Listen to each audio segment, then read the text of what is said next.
El discipulado es eso, es un tiempo de entrenamiento y formación. Y uno de los pilares que se ha debilitado, ya les decía, en la mañana, en la Maranata no está funcionando el discipulado de los 12. Debería funcionar.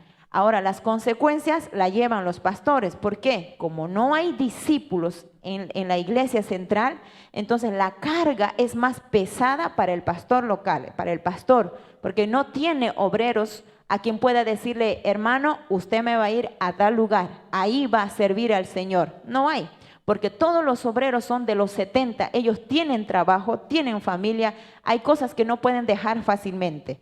Pero sí, pedimos favor, por ejemplo, hermano tal, tú anda a tal aniversario, o sea, son limitados el mandado que se puede hacer. Pero un discípulo de los 12, un discípulo que se ha apartado, se ha consagrado para el Señor, se puede hacer ese envío, decir, tú vas a ir a tal lugar, o es que capaz el Señor ya le mostró un lugar, por ejemplo, Beni, él se va a ir a ese lugar a trabajar. Entonces, esas son las consecuencias de lo que ahora ese pilar del discipulado no está fuerte, ¿no? Ahora, algunos preguntan, ¿pero por qué ya no hay? Uno, porque como pastores en la iglesia local, yo estoy hablando de la Iglesia Libertad, a veces hay miedo. Trabajar con gente cuesta, ¿no? Y incluso algunos dicen, es que en Libertad no ha funcionado el discipulado. Y hoy vamos a ver por qué algunas razones, otros que estaban en casa en Libertad, no han salido como obreros. Y con esas cosas que han pasado, algunos pastores han tenido miedo el aplicar el discipulado en sus iglesias. Pero es un pilar fundamental en la familia Maranata, el discipulado. Es por eso que capaz usted dice, ¿por qué el pastor no viene? ¿Por qué el pastor no abastece? ¿Sabe cuál es el problema? Es ese pilar que está flojo. No hay discípulos en la casa del Señor. Ahora tenemos uno en Libertad, una mujer muy valiente que se lanzó, yo diría, a los brazos del Señor, porque el estar en el discipulado es vivir por fe, ¿no? Ella no tiene sueldo, tampoco la pastora dice, me sobró estito, te voy a pagar tanto por tu servicio. No, no, no, sino ella vive por fe. Y la iglesia del Señor, cuando hay discípulos en la casa del Señor, la iglesia debe velar por ellos. Eso no significa que un hermano le va a pagar mensual, no, sino uno lo que siente puede traerle, no sé, capaz pan o incluso aún, ¿qué se dice? Víveres para que se cocinen los discípulos, o incluso una ofrenda de amor extenderle los domingos en la Santa Cena a los discípulos. De esa manera ellos se sustentan. Eso es una vida de fe. Ellos no tienen que esperar una provisión o un sueldo o cosas así, ¿no? Entonces la familia Maranata, si es que tuviera discípulos, si es que el pastor Honorato un día dice, hace ese llamado, deben de soltarse hacia los brazos del Señor, ¿no? Es como lanzarse a los brazos del Señor. Es tremendo el desafío. Entonces, vamos a ver, dice, Jesús escogió a sus 12 discípulos para que estuvieran con él y aprendieran de él. Jesús les enseñó mostrando su vida, apartándole de la multitud. Pablo a Timoteo no le trataba como a un discípulo, sino como a un hijo, y que recibiera las enseñanzas como de un padre, ¿no? Entonces, en el discipulado se logra esto, la comunión de su pastor con el discípulo, y el trato es como un padre a su hijo, ¿me entiende? Esto en el caso espiritual. El discipulado logra que los discípulos puedan crecer con una mentalidad y con un espíritu de verle a su discipulador como un padre que sienta por esa obra, ¿no? Cuando se forman discípulos, deben de haber los discípulos que crezcan con amor, que admiren el ministerio de su pastor. No puede haber un discípulo que no admire a su pastor, porque los fans jamás siguen a personas que no les cae, ¿no? A mí no me gusta su música, yo no soy fan de él. Los discípulos deben sentir admiración de su maestro, así como los apóstoles sentían admiración por Jesús. ¡Wow! ¡Qué tremendas palabras salen de su boca! Capaz por las palabras que Jesús había hablado, los discípulos estaban asombrados y por eso le seguían. Le seguían. Nadie les había obligado. Entonces es eso, un discipulador debe crear esa armonía con su discípulo, una intimidad como si fuera su propio hijo. Así cuando este discípulo salga a la obra, jamás le va a traicionar a su pastor, jamás le va a dividir la iglesia, no le va a dar la espalda. ¿Por qué? Porque ha crecido con él. Él sabe que su padre espiritual ha pasado hambre, ha pasado necesidad, o es que han sido bendecidos, han pasado bien algunos procesos en las manos del Señor. Este discípulo va a sentir por su pastor como si fuera su padre, como que lo crió, como que lo engendró. ¿Se entiende eso? Eso es el propósito del discipulado a tiempo completo. El discipulado de los 70, como les dije, no es parte de nosotros, de la familia Movimiento Cristiano Misionero Maranata, no es. Pero por ahora estamos viviendo en eso. Pero ustedes ya saben los problemas que hay, ¿no? Hay rebeldía, se dividen las iglesias. Y aunque claro, eso en la Biblia, hay muchos problemas que el apóstol Pablo también ha sufrido, ¿no? Que ha habido que no querían sujetarse, o algunos decían, pero yo soy de tal yo soy de tal aquello. Entonces, habían divisiones, es verdad. Pero uno de los factores, o podemos evitarnos eso, si puede haber el discipulado de los 12. Personas que sientan por su iglesia, que sientan por su pastor, que si le hacen algo, que digan, es como si me lo hicieran a mí. Un discípulo debe sentir ese amor por su pastor. Amén. Ahora, los que estamos con el libro decía,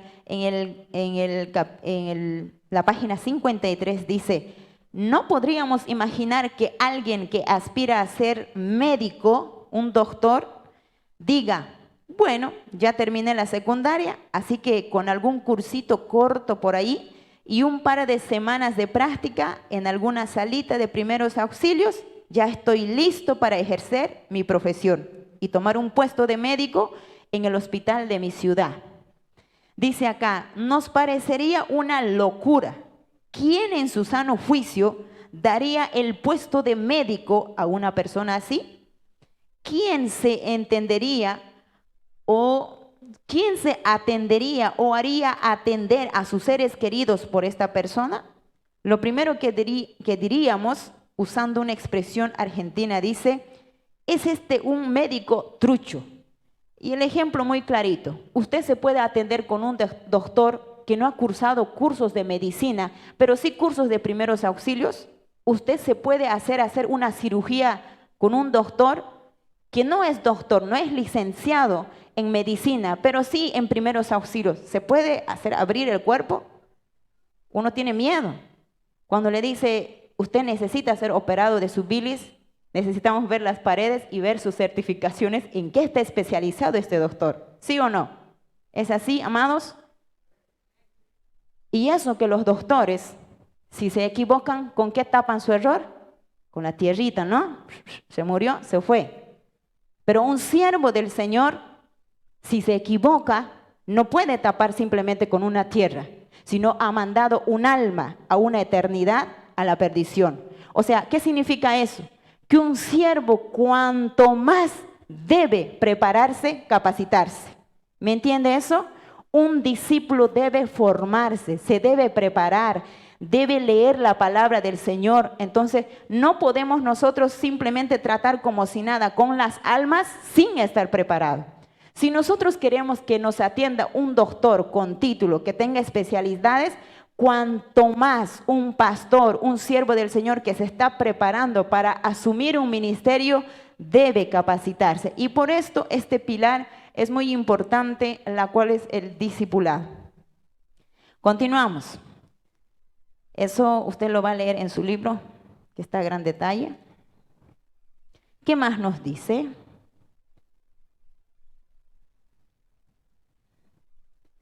También el discipulado se le asemeja con un semillero. Vamos a ir a la siguiente. Un semillero. Un semillero se podría decir es como un vivero. ¿Cuántos conocen un vivero? En el vivero, muy poquitos, ¿no? Acá no tienen viveros, no hay tanto por acá. En Chapara hay mucho, ¿no? Capaz por el... En el vivero la tierra, ¿cómo es? bien preparadito, ¿no? Porque bien cultivadito está la tierra, tiene todos sus nutrientes necesarios. ¿Por qué? Porque se va a hacer un sembradillo sobre esa tierra tan preparada. Y se ponen las semillas y empiezan a germinar las plantitas. En el vivero está todo listo para buscar un terreno donde lo queremos verlo crecer y lo vamos a plantar allí. El discipulado es lo mismo. La casa pastoral donde se está discipulando es como un semillero. Ahí se están cultivando estas plantitas. Es una tierra fértil. Es donde ellos van a recibir la palabra del Señor de su mentor. Es como decir cara a cara, van a ser instruidos, enseñados, así como Jesús lo hacía con sus discípulos. Y después ellos, que van a germinar, van a crecer, el pastor dirá, a ver, esta plantita, ¿dónde va? O es que el Señor ya nos va a decir para dónde hay necesidad de que este discípulo pueda ir a abrir la obra del Señor. Entonces simplemente la plantita se transporta y encontramos el lugar apropiado, cavamos el terreno y lo plantamos. La plantita crece y se hace un árbol grande, sus frutos, etcétera y etcétera. El discipulado es de la misma manera. Los discípulos en la casa pastoral se forman, se preparan, se capacitan para que cuando haya necesidad del siervo del Señor, a dónde hay que mandar, Él lo va a hacer. Va a tomar esta planta y va a decir, acá va a ser plantado. El Señor mismo puede guiar al siervo y decirle, mándale a tal lugar. Ahí está preparado para él. El siervo va a tomar este plantín y va a llevar a plantarlo en aquel lugar. Amén. Dale un fuerte aplauso al Señor.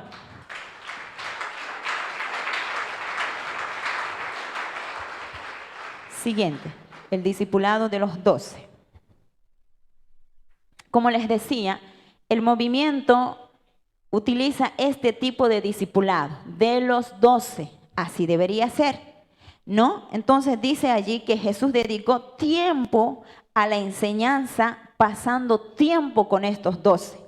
A los 70 los predicaba, les daba las parábolas, les enseñaba todo, pero se levantaban y se iban a su casa. Muy bien, pero a los 12 tenía más comunión con ellos. Incluso algunas parábolas que los discípulos no entendían, pero le preguntaba ahí en medio de los 12, decía, y maestro, ¿qué querías decir con esto? Porque yo no entendí. Imagínense, los 70 sin entender se iban, capaz. Pero en los 12 había esa curiosidad de preguntarle más íntimamente, ¿qué querías decir con esto? Como la parábola, del sembrador. Se le enseña a toda la gente que estaba allí, que el sembrador salió y echó la semilla y vino un pájaro y empezó a comerse los que cayeron en el camino, todo eso. Y se los mandó así. Pero los discípulos a solas le preguntan a Jesús, ¿y qué querías decir con eso? ¿No? Entonces, un discípulo tiene más oportunidad de extraer más el jugo de su pastor, de poder ser más enseñado. Y pastor, ¿y eso qué quiere decir? ¿O cómo es esto? ¿Está bien lo que hago o no está bien? Entonces hay más confianza. Y en el discipulado de los 12 se puede lograr eso. Por eso es que el movimiento estamos apoyados en el discipulado de los 12. Los 70 no son tan recomendables, aunque ahora estamos con eso, ¿no? Así que si el Señor esta mañana hemos estado hablando del llamamiento, hay mucho miedo, hay mucho miedo. Yo ese rato decía de que nos hemos acomodado mucho a lo seguro, a lo que yo puedo tocar y decir, esto es seguro, estoy pisando tierra. Nos da miedo soltarnos en los brazos del Señor, algo que no vemos. Y es por eso que cuando hablamos del llamamiento, no hay muchos que quieren acceder al llamado del Señor, no quieren aceptarlo, porque es algo que no ven. Pero el Señor realmente está pidiendo de nosotros que haya fe. Amén.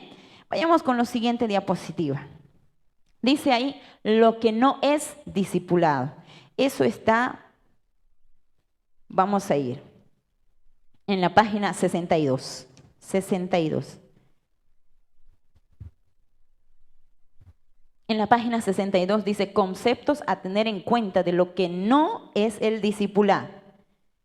Y número 1, yo solamente los voy a nombrar, los que tengan van a echarle una leída, dice, no es un reformatorio el discipulado. Muchas personas antes Venían, ¿no?, a la casa pastoral. Pastor, mi hijo está bien rebelde, no sé cómo educarlo. Y está, pastor, ¿será que aquí me lo puede discipular? ¿No? Como una guardería a la casa. Pero eso no es el discipulado. ¿Qué requisito tiene que tener el discipulado? El llamamiento. Él debe ser llamado para esa obra. Amén. A ver, dale un fuerte aplauso al Señor. Ahí en la oreja del que está durmiendo. Ahora, otro, no es traer personas para que ayuden, ¿no? Que podamos convocar, a ver, necesitamos gente que nos ayude. Ah, hermanita, usted venga al discipulado, discipúlese. No es eso el discipulado. Otro, no es un centro de refugiados. Ay, hermano, es que hemos encontrado estos 2 huérfanitos han quedado. Pastor, disipúlelo, críeselo, ¿no? No es para huérfanos el discipulado. O el Señor ha hecho eso. No. Señor, el discipulado tiene que tener un propósito. Amén. Y no es para huérfanos. Claro, si el Señor llama a un huérfano, bienvenido, ¿no? Pero no es un lugar de refugiados. ¿Qué dice el otro? No es para traer personas que por su capacidad, ay no, me salté, estamos en el 4. No es un lugar donde ir cuando no tengo nada que hacer. Ya, creo que el hacer me lo comí. Cuando no tengo nada. A veces van a la iglesia y dicen, a ver, hoy no, me han desempleado. Como no tengo nada que hacer, voy a ir a la iglesia a discipular. Eso no es discipulado. Ya les dije, para ser discípulo hay que tener llamado de Dios. Amén. Continuamos. No es un lugar de huérfanos, ya les dije. No es para traer personas que por su capacidad o recurso me puedan servir al proyecto que tengo en marcha. ¿Qué tal si el pastor está construyendo una iglesia?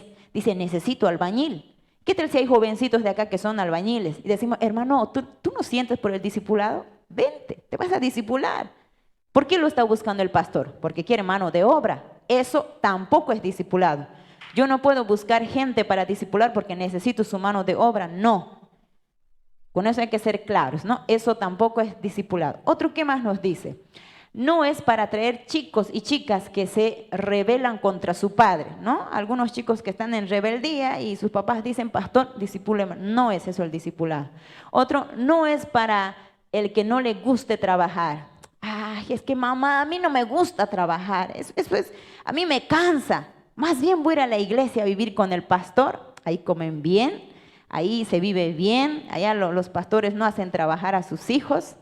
Yo también voy a ir allí, mamá. Y se van, ¿no?, los jóvenes o las chicas al discipulado. Eso no es discipulado. Otro, no es un lugar donde puedo ir para complementar un requisito para casarme. ¿Cuántas veces han llegado a Libertad jovencitas que venían solo por el hijo del pastor? ¿No? Y como yo era chiquita me utilizaban. Sin embargo, era por mis hermanos. No es un requisito para casarse. ¿Qué tal si un joven va a la iglesia, pastor, quiero discipularme? ¿Por qué será? Es que la hermana con la que quiero casarme quiere que sea un siervo de Dios. Y usted sabe, el primer paso es el discipulado. Así que discipúleme. No es un requisito. ¿Me entiende? No acepte a esas personas porque no son personas que están entrando con buena intención al discipulado. ¿Me entiende? ¿Quién vive? ¿Cómo están los jóvenes? Sonríanme. Ya ni modo, ese requisito, no sé cómo lo harán. No vayan al pastor, primero tienen que ir con su llamado y luego recién al discipulado. Entonces, eso no es el discipulado. Ahora, en libertad, algunos casos ya les dije, no todos están en la obra. ¿Por qué? Porque venían gente que no tenía trabajo a libertad. Decían, pastor, ¿tiene algún trabajo para mí? Sí. Y el pastor les daba un trabajo, trabajen en esto, aquello. Pero la gente que venía decía, wow, tiene muchos discípulos. Los únicos que vinieron realmente con un fuego en su corazón, que yo me acuerdo, la hermana Francisca, ella siempre cuenta eso, que ella nunca estaba en paz, sino que ella anhelaba servir al Señor, y también entre otros, pero no todos eran discípulos, ¿no? Entonces algunos venían por un trabajo que capaz el pastor Lucio estaba haciendo y necesitaba que trabajen, pero no eran considerados discípulos. El hermano Crescencio era un discípulo de la iglesia. Este hombre sí tenía un llamado del Señor. ¿Cuántos le conocían al hermano Crescencio? El que tenía un bracito, ¿no? Pero ahora no está. él sí tenía un llamado y estaba allí como discípulo, pero por las cosas capaz, no sé, no entendemos, hoy no está ejerciendo en la obra del Señor. Y la hermana Francisca, gracias a Dios que sí, y lo está logrando y realmente es una mujer tremenda en las manos del Señor. Entonces, eso no es el discipulado. Ya tienen idea un poquito, ¿no? Eso no es. Entonces, el discipulado como requisito tiene que tener llamado de Dios. Vamos con la siguiente diapositiva. Dice 12 condiciones básicas para entrar al discipulado. Así que muchachos, apunten esto. Eso está, a ver, 12 condiciones básicas. Eso está en la página 73 en nuestros libros. En el libro está todo detallado. Cada punto dice a qué se refiere, a qué, ¿no? Yo acá los voy a nombrar nomás, ¿ya? 12 condiciones, la página 73, para poder entrar al discipulado. Número 1, ya sabemos, nacidos de nuevo, bautizados y llenarse con el Espíritu Santo. 2, sentir un llamado al servicio. Imagínate, si en tu casa no tiendes ni tu cama, ni arrinconas los zapatos en su lugar, tú quieres ir a servir, primero sirve en tu casa, ¿no? A veces son algunas cosas que debemos ser razonables. Algunos jóvenes cuando su papá y su mamá le presionan mucho, ay hijo, no trabajas, duermes nomás, papá, me voy a ir a discipular. ¿Qué pensarán ellos que en el discipulado la pastora va a ir a su cuarto, la pastora Selva? Queridos discípulos, le traje el desayuno a la cama. Ya quisieran, ¿no? ¿Cuántos dirán yo quisiera ser Juan José o cómo se? Sí, ¿no? ¿Acerté? Muy bien. ¿Cuántos dirán yo quisiera ser el hijo del pastor Rigoberto? Se la debe pasar bien, deben decir. Pero en realidad el discipulado, la persona debe tener un espíritu de servicio. Le debe encantar, le debe gustar. Por eso a veces uno se emociona y dice, ocha, ser discípulo es lo mejor. Si ni en la casa están levantando la ropa que una semana ha secado, ¿no? No quieren ni doblar, lo meten al ropero con patada y todo y ya está. ¿Ese es un servidor? No. Y bueno, qué tremendo. Entonces le debe gustar, sentir un llamado al servicio. Otro, ser fiel, leal y sujeto al ministerio. Lo que estaba hablando, de que esta persona debe amar la iglesia donde está, ese ministerio. Tiene que ser una persona que ni por más que su discipulador le falle, por ejemplo, yo puse ahí el ejemplo de Samuel 26, 23, donde dice, no, él es el ungido, yo no puedo tocar al ungido, dijo David de Saúl. Sabíamos que Saúl se había desviado, ¿no? Pero David sabía bien respetar al ungido. David dijo, no puedo hacer nada por él. Un discípulo debe hacer lo mismo. A pesar de que los pastores, mi querido hermano, no son perfectos. Dios no les ha hecho crecer con una regla allí en su espalda, ¿no? Bien formados. No, los pastores se equivocan también. Fallan, a veces en algunas palabras lastiman. Pero hermano, eso no nos da derecho a que nosotros podamos tocarlo o podamos tocarlo con nuestra boca, decirle, ese no es siervo. David sabía respetar quién era el ungido y él dijo, yo no voy a tocar a este ungido. Amén. Porque los discípulos, todo lo que hacemos es sembrarnos, porque algún día tú también vas a estar en el lugar de tu discipulador.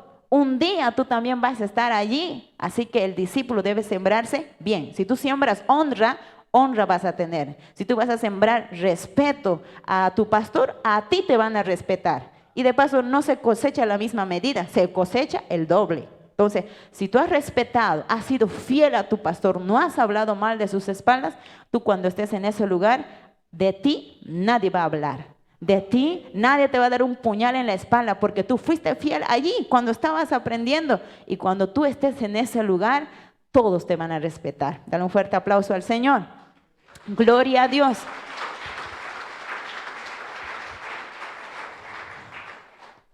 En todo, ¿no? Otro, tener espíritu de servicio, es ya no, vamos con dos de esas. De buen testimonio y tener fe.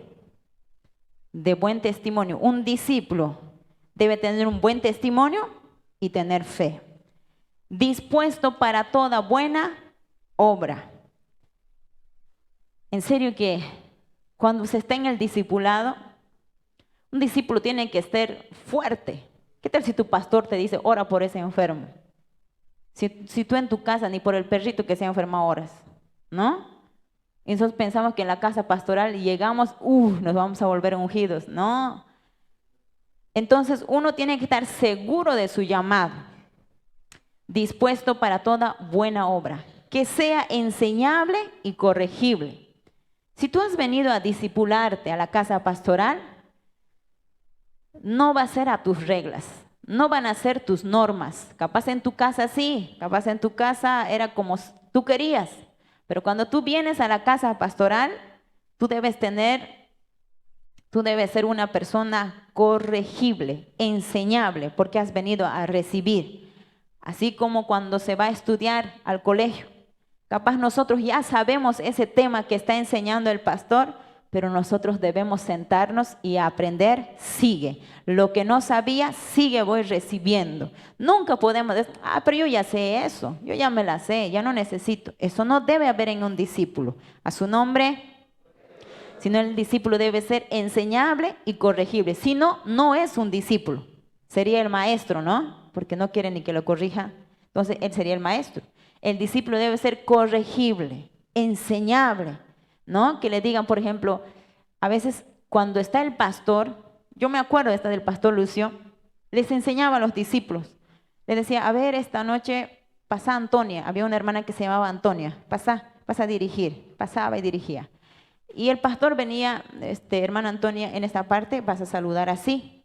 Y no te agaches mucho te agachas. Tienes que mirar así. Aunque no mires a la gente, mira a la puerta si quieres. Ya, la hermana Antonia así se ponía, ¿no? A veces muy tensa se ponía ella también, muy así. Tiene que ser algo natural, le decía, ¿no? Entonces, esas instrucciones, ¿cuándo se las da? ¿A usted se las ha dado? No, porque son los discípulos de los 70. Pero cuando uno está con el pastor, vive con el pastor, come en su mesa, está en todo lugar el discípulo, uno tiene que hablarle, tiene que instruirle como a hijo. Hijo, no hagas así, ponte así, saluda así, así tienes que hablar, tienes que expresarte. Y les decía esto, ¿no? Aún para que prediquen, les decía, así tienes que predicar, de esta manera tienes que predicar.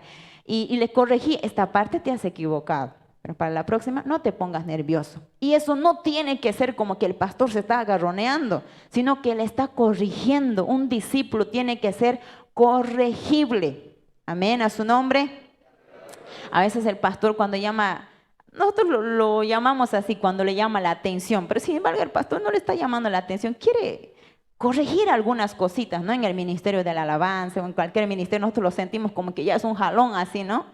Mana tocarina, como dicen en quechua, mana los chirines. Es que como somos los discípulos de los 70, somos que intocables, ¿no? O sea, ya, si ya me pasé, ya pues hacen el grito. Pero cuando uno vive con sus hijos, con sus discípulos allí en casa, uno conoce el carácter de su pastor, conoce sus afectos, conoce sus debilidades, cómo es. Todo eso se va a ir formando en el discipulado. Amén. A su nombre. ¿Qué hacemos con los que duermen? Se lo dejamos, ¿no? Que se pongan de pie, dice, porque de cabeza quisiéramos, pero no puede. Continuamos. ¿Qué más? El discípulo. Hay muchos requisitos, ¿no? Ya alguien dice, ya, pues ya. Nomás cuando dije lo del cuarto, dijeron, no, yo ya no soy para eso. Ahora, ¿qué más? Debe ser responsable, mira, ahí también una equivocación, y confiable. Ya, esto estaba de noche, yo creo.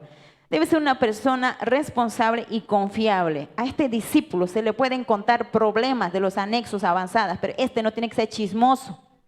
No tiene que el pastor, así, pastor, o así le cuenta, digamos, a su discípulo, y para el domingo ya toda la iglesia había sabido el problema. Esa clase de discípulos no debe haber en la iglesia, ¿no? Confiable. El pastor se tiene que sentir como que está contando en alguien que no va a decir nada. Ahí lo va a guardar, más bien lo va a poner en oración. Un discípulo debe tener esas características. Responsable en la tarea que su pastor le va a dar. Amén. ¿Qué más? Imitador, que admira al ministerio que lo preside. Ay, qué hermoso es eso. Que lo admire, que diga, wow, yo quiero ser como mi pastor. ¿Cómo predica mi pastor? cómo mi pastor se esfuerza para enseñar. Quiero ser como él. Un discípulo tiene que ser así. Si un discípulo admira a su pastor, es porque realmente quiere ser como su discipulador y va a aprender. Pero si no lo admira, no va a aprender porque no tiene deseos de recibir nada de él. ¿Me entiende? Entonces es muy importante nosotros, como discípulos, admirar a nuestro pastor. ¿Cuántos admiran a su pastor? A ver. ¿Cuántos admiran al pastor Tumiri? Lo admiran y cuando lo ven dicen, wow, ahí viene el ungido del Señor. Quisiera ser como él. No, no, no, no. Voy a planchar la ropa o la camisa del pastor. Así allá antes se hacía, ¿no? Nuestra camisa está ungida. Sí, planchaban las discípulas y cosas así. Mira, ¿cómo hemos perdido esas cosas? Pero uno cuando cree y realmente trata a los siervos del Señor como el ungido, realmente hay ese manto sobre nuestras vidas. Amén. Entonces, debe ser una persona imitador que admire el ministerio que lo preside. ¿Cuántos acá admiran el ministerio del pastor Honorato? A ver, manitos arriba. Mira, el pastor Honorato lo pone al ayuno luego a los hermanos. Muy bien, debemos admirar, debemos admirarlo, decir, wow, yo quiero como él. Así como Eliseo admiraba ¿a quién? A Elías. Wow, era tremendo siervo, ¿verdad? Otro, debe ser fiel con sus diezmos y ofrendas. Los discípulos deben ser fiel con sus diezmos y ofrendas. Bueno, capaz son ustedes obreros de los 70, los discípulos de los 70, pero a veces a los discípulos de los 70, la pastora Crispina manda, dice, a ver, hermano Fermín, vas a ir este fin de semana aniversario en Potosí. Él todavía no es pastor. Él es obrero y se considera como un discípulo de los 70. Entonces, él va a la iglesia. Y en esa iglesia, en los aniversarios, siempre mandan a veces los sobres de los diezmos. Hermano Fermín, vas a llevar estos sobres de los diezmos a la pastora, porque aún está bajo la cobertura de la pastora esa iglesia en Potosí. Ahora, si este discípulo es fiel, es honesto, se lo va a traer la bolsita de los diezmos y va a decir, pastora, me ha mandado a Potosí, se lo traje los diezmos, acá está, y me dieron una ofrendita de amor, acá está eso, yo me lo estoy llevando como corresponde. Ese discípulo es honesto, se lo está dando lo que debe, lo que corresponde a quien corresponde y para él lo que corresponde. Ahora, hablando un poquito de allí, ¿quiénes reciben los diezmos y quiénes no reciben los diezmos? Los diezmos reciben los pastores que son ordenados, diga conmigo, ordenados. Y esa consagración se hace en la iglesia central, en libertad. En la Santa Cena siempre se extiende, ¿no? Un poquito más largo es eso, porque se están ordenando pastores con el cuerpo del presbiterio. Pregunta, ¿alguien conoce a los presbíteros? ¿Alguien me puede decir cuántos presbíteros tenemos? A ver, al ojito, ¿quién está durmiendo? A ver, aquí el hermano. ¿Usted conoce, hermano? Dígame 4 nombres de presbíteros. No conoce. ¿Otro? A ver, ¿tu hermano? No conoce. ¿De dónde eres? Satélite. Lo van a agarrar en satélite al hermano. ¿Sabe qué? No se preocupe. Yo también, cuando asistía a los congresos de jóvenes en La Paz, preguntaron, ¿no? A ver, dígame 3 nombres de presbíteros. ¡Wow! Todo el mundo correteaba el micrófono. Yo decía, ¿y qué es presbítero? Yo decía, ¿no? ¿Qué es eso? Nunca había escuchado, así que el hermano jovencito de satélite, no se ponga triste, ¿eh? Yo entiendo que usted no sabe qué es eso, con qué se come, ¿no?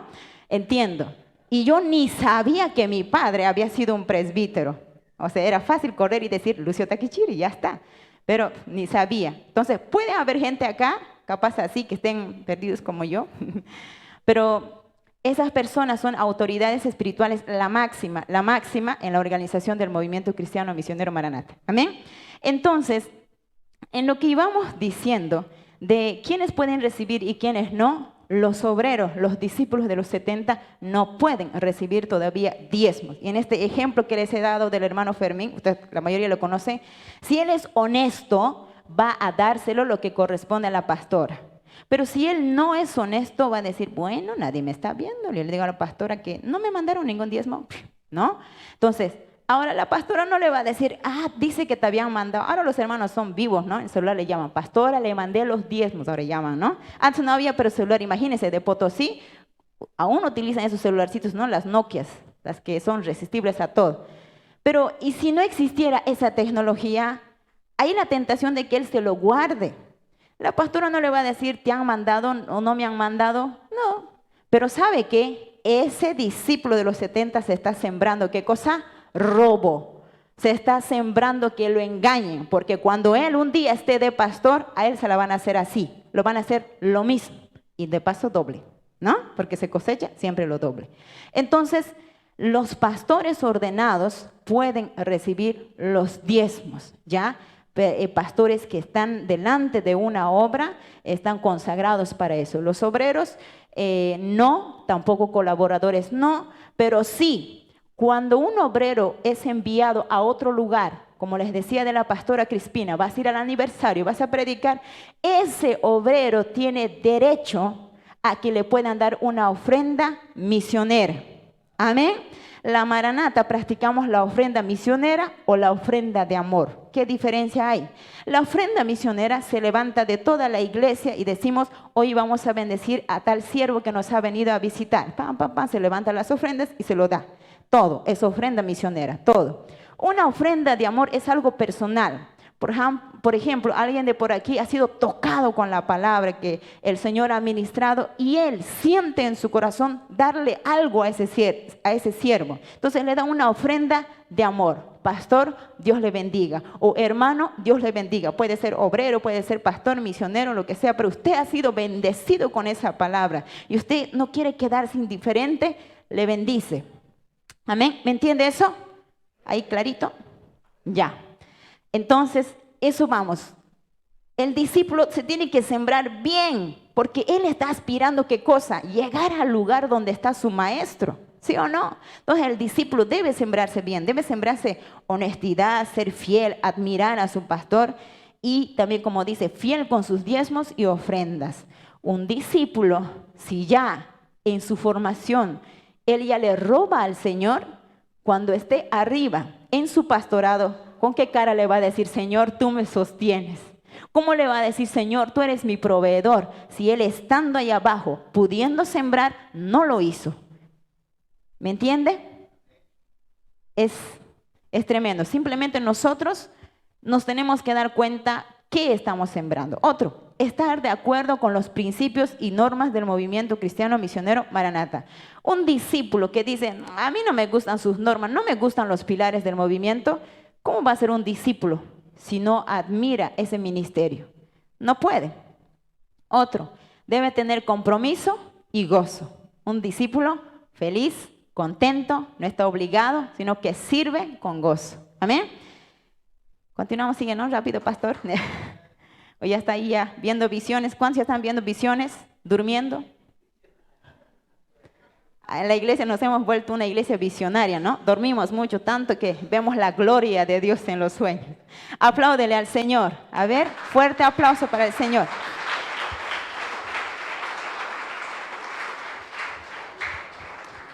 Con estos puntos terminamos el discipulado. Lo que se debe lograr en este tiempo.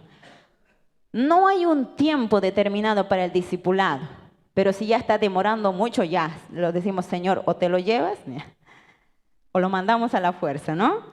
Lo que debe aprender en ese discipulado, en la casa pastoral, es esto. Uno, debe saber predicar. Jesús mandó a sus discípulos a orar por los enfermos y a predicar de 2 en 2. Entonces, eso nosotros también debemos de procurar como pastores. Realmente a los pastores les digo, a Pastor Tumiri, Pastor Honorato, Pastor Rigobert, hay que estar preparado porque el Señor va a traer discípulos a la casa, ¿no? Va a traer, porque ya mucho tiempo nos hemos dado vacaciones, ¿no? Hemos estado allí, pero el Señor va a traer y hay que estar preparándonos. La pastora Crispina le tiene cuco a eso, tiene miedo, pero es como si nosotros nos estuviéramos tapando las puertas. No, Señor, todavía no mandes, no estamos listos. Pero hay que estar listos. El Señor nos va a sorprender con gente, con jóvenes que van a decir, pastor, yo he dejado todo, yo quiero servir al Señor. Amén. Usted no le va a poder cerrar la puerta. Usted va a tener que abrirle, pastor Tumiri. Usted va a tener gente que va a estar ahí apoyándole a tiempo completo. Amén. Dale un fuerte aplauso al Señor. Él es fiel.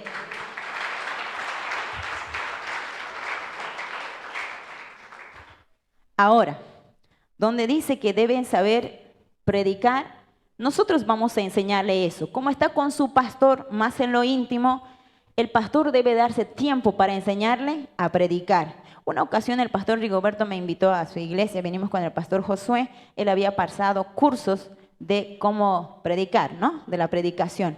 Y esto es muy bueno, capaz ya la iglesia ya está formando, porque también la iglesia hay necesidad de formar predicadores, gente que comparta la palabra del Señor. Y un discípulo cuanto más debe saber, porque toda su vida, ¿qué va a hacer? Compartir, compartir, compartir la palabra de Dios. Amén. Otro, debe conocer bien la Biblia.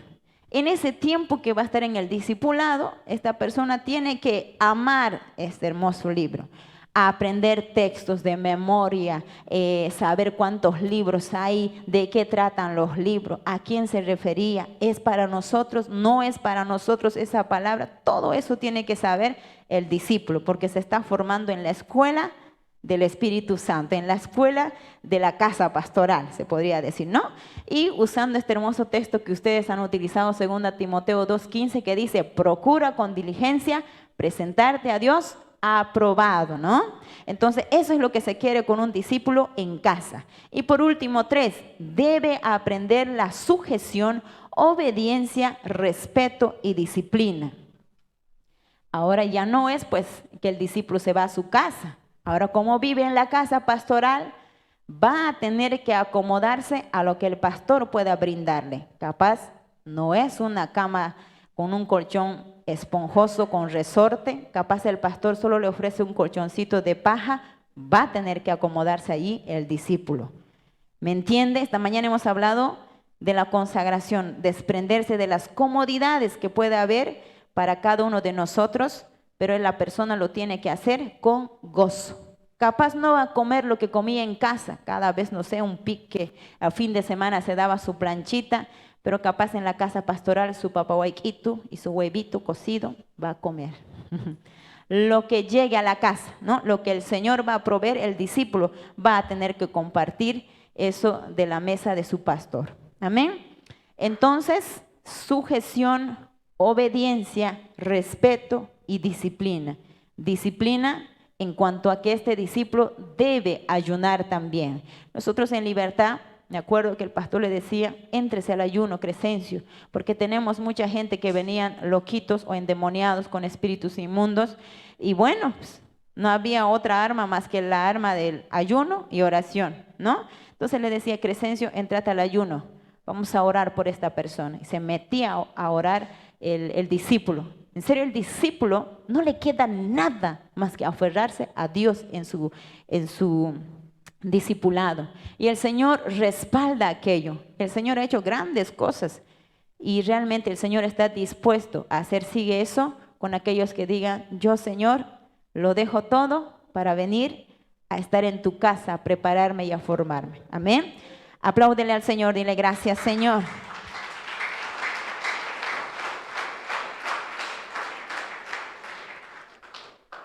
Ahora nos vamos a ir al número 3. Número 3 es la guía del Espíritu Santo. Otro pilar. ¿Ustedes han visto que es importante o no el discipulado?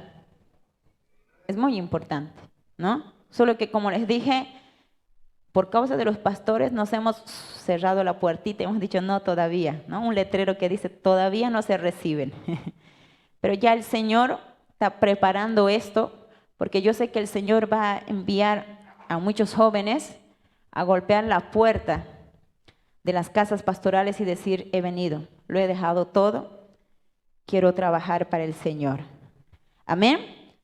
Ahora, nos vamos a ir a este otro pilar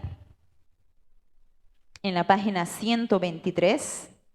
En el libro es la guía del Espíritu Santo, 123. Ahí abajito dice la era del Espíritu Santo. Hoy, desde el tiempo de Pentecostés, vino un ser maravilloso a podernos guiar, en la obra del Señor. Dice, es la era del Espíritu Santo. Hoy es su tiempo de Él. Amén. Ahora vamos a ver sobre esto. En nuestro libro, en la página 123, dice así. Se los voy a leer, o alguien que siga la lectura. Dice, hace muchos años, la navegación, vamos a ir con la siguiente diapositiva, querido. Esa, viendo ahí la navegación. Hace muchos años la navegación por los mares era limitado. Los barcos no podían alejarse demasiado de la costa, pues ese era su único punto de referencia para saber dónde se encontraba. Pero eso también se establecían, por eso se establecían los faros. Los faros son esas torres que usted ve allá, ¿no? En las noches se encendían las luces y las barcas podrían localizar dónde estaba la costa, entonces poder navegar allí. Entonces, si se alejaban de la costa y perdían esa referencia, podían terminar dando vueltas en círculos. Hasta que en un buen día, un navegante italiano llamado Flavio Gioja, allá por los siglos XV, inventó o perfeccionó la brújula para la navegación. Entonces dice, un aparatito muy simple que tiene una aguja con tanta sensibilidad que es atraída como si fuera con un imán por el polo norte. Es decir, no importa en qué lugar del mundo uno esté o en qué posición se ponga, su agujita siempre, siempre apuntará al norte. Eso es una brújula. ¿Alguien conoce brújula? No son las brujas, hermanos, eso es nada que ver, déjenlo nomás. Brújulas, ¿no? Son los aparatos que lo usan mucho los navegantes, ¿no? Nosotros, por ejemplo, acá en la carretera vemos pues las señalizaciones, la curva, el rompemuelle que viene, ya pues nosotros feliz vamos, pero ¿y los barcos dónde tienen el camino, no? ¿Dónde está el semáforo que les dice no pasar? O la dirección donde están yendo. Realmente es impresionante. Uno cuando ve el mar y su infinidad que está allá al fondo no tiene su terminación. Y uno se pregunta, ¿y cómo navegarán por estos lugares? Y para eso había habido un hombre que había perfeccionado la brújula y se llama Flavio Gioja, que había ese aparatito que siempre daba al norte su aguja. Entonces estos navegantes decían, el norte está allá, entonces tenemos que ir para ese lado. O si es que querían ir al lado opuesto, se iban para el otro lado. Entonces de esta manera los navegantes encontraron una solución con este hermoso aparato. Ahora, ¿eso qué tiene que ver con nosotros y estamos en la guía del Espíritu Santo? Muy fácil. De que, vamos a ir con la siguiente diapositiva, querido. De que ahora nosotros estamos en el mar de la vida. Imagínese usted, ahí como está en esa computadora un barquito allí. Imagínese que el barquito es usted, ¿no? Ahí ponga su nombre, ahí estoy yo. Ahí está el barquito y el mar de la vida, usted está navegando. O ese barquito puede simbolizar el ministerio de acá de Plan 3000, está navegando en las aguas. Pero ¿quién le va a dirigir? ¿Quién le va a decir, estamos yendo para allá? Pero ¿quién nos va a decir que estamos yendo bien? Para eso, para nosotros, la brújula representa el Espíritu Santo. Amén. Él es el que nos dirige, nos dice, están yendo mal, o es que están yendo bien, o es que hay que hacerlo de esta manera. Entonces, dice, algunos confían mucho en sus percepciones y toman decisiones, pero quedan dando vueltas y no llegan a ningún lado. En Juan capítulo 16, versículo 13, si hay una persona que sea rápida en buscar la Biblia, genial. Y en Juan 16, 13, eso es lo que nos dice del Espíritu Santo, es una promesa, ¿no? Y también Juan capítulo 16, versículo 13. A ver, ¿quién tiene voz de trompeta? A ver, vamos, Pastor Rigoberto. Pero cuando venga el Espíritu de verdad, Él los guiará a toda la verdad, porque no hablará por su propia cuenta, sino que hablará todo lo que oyere y os hará saber las cosas que habrán de venir. Qué tremendo. Él los guiará a toda verdad, o sea, no a la mentira, no a la falsedad, lo correcto. Sus discípulos preguntaron, Jesús, si tú te vas a ir, ¿quién nos va a guiar? Ahora nosotros no vamos a saber qué hacer, le dijeron los discípulos a Jesús. ¿Quién nos va a decir eso han hecho mal o eso está bien? Y Jesús dijo, es necesario que yo me vaya, porque yo soy físico, yo soy carne, soy limitado, solo soy para ustedes. Pero el que viene, ese va a poder estar contigo a la misma hora, en el momento que tú quieras. Y ese era el Espíritu Santo. Entonces, la iglesia de este tiempo está siendo guiado por el Espíritu Santo. Amén. La función principal del Espíritu Santo es guiarla. Es por eso que nosotros decimos aquí, tenemos a nuestra disposición una brújula divina, una guía divina que no nos dejará perdernos en el mar de la vida, sino que nos ayudará a llegar a un buen puerto. Amén. ¿Cuántos lo creen así? ¿Es eso el Espíritu Santo? Vamos con la siguiente diapositiva. El Espíritu Santo no venía únicamente para adornar, para consolar y alentar a la iglesia o para llenarla de poder. Él vino principalmente, sobre todo, a dirigirla. Diga conmigo, dirigirla. ¿Vamos? ¿A qué vino el Espíritu Santo? Dirigir. Diga conmigo, ¿a qué vino? A dirigir. ¿A qué vino? A dirigir. Pero todos nosotros le hemos buscado, dame poder, yo quiero hacer milagros. Nosotros le hemos buscado para sanidades, nosotros le hemos buscado para todo al Espíritu Santo, pero menos para que no nos dirija o para que nos dirija. Nosotros no le hemos dado el timón de nuestra navegación, de nuestra organización, capaz no sé qué se pueda llamar, de nuestras vidas mismos. No le hemos querido dar el control de nuestra vida al Espíritu Santo, pero Él vino sobre todo a dirigir a su pueblo. Amén. Apláudele al Señor. Gloria a Dios.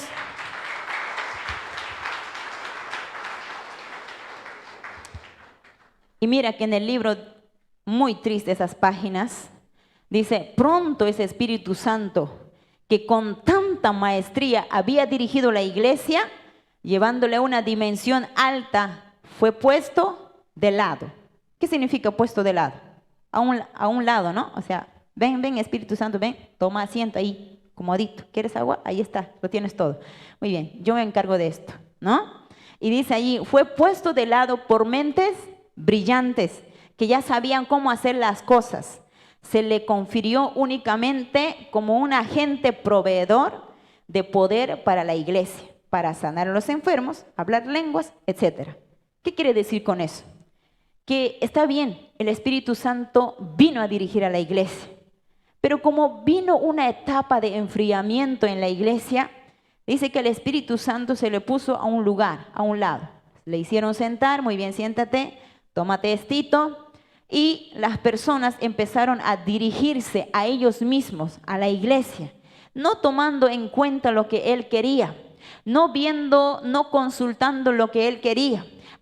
Pero sí iban al Espíritu Santo a decir, dame, quiero esto, dame aquello, quiero sanidad, quiero dones, quiero esto, quiero hablar en lenguas.